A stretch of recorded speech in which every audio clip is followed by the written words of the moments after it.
మన అజాగ్రత్త, మన నోటి దుడుకు, మనలో వ్యసనము ద్వేషము ద్వారా మనల్ని మనం తెచ్చుకుంటాం.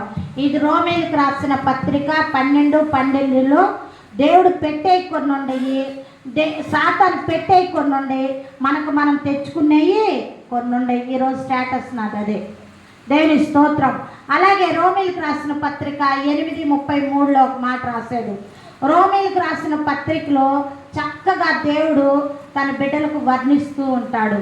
అట్లాగనే ఏబును కూడా ఎలా చేశాడు అంటే, పిల్లలను 7 పిల్లలను, 7 మగపిల్లలను, 3 ఆడపిల్లలను, మళ్ళీ ఆస్తికి వచ్చేటప్పటికి 2 ఇచ్చాడు. ఒకంత నాశనం చేస్తే 2 అధికమైన ఆశీర్వాదం ఇచ్చాడు. ఏమిచ్చాడు? ఏమిచ్చాడు? ఏమిచ్చాడు? ఏమిచ్చాడు? నేను మాట్లాడేటప్పుడు దృష్టి నా వైపు ఉంటే అర్థమైద్ది. 2 ఆశీర్వాదం వచ్చింది. ఎందుకు?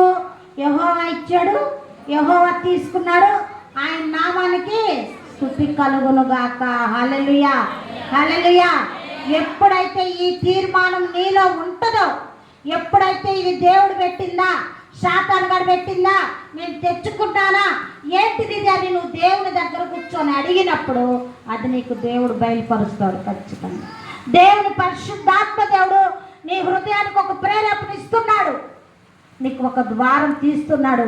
అది ఎటు నుంచి తీస్తున్నాడా, ఎవరి ద్వారా తీస్తున్నాడా, ఏ మనిషి ద్వారా తీస్తున్నాడా, ఏ సహాయం ద్వారా తీరుస్తున్నాడా, ఎలా వస్తుందో మనకు తెలియని అద్భుతమైన ఆశ్చర్యకరమైన క్రియ అది. అందుకే ఆయన మహత్కార్యములు గలవాడు, ఆయన జ్ఞాన బలము గలవాడు దేవుడు.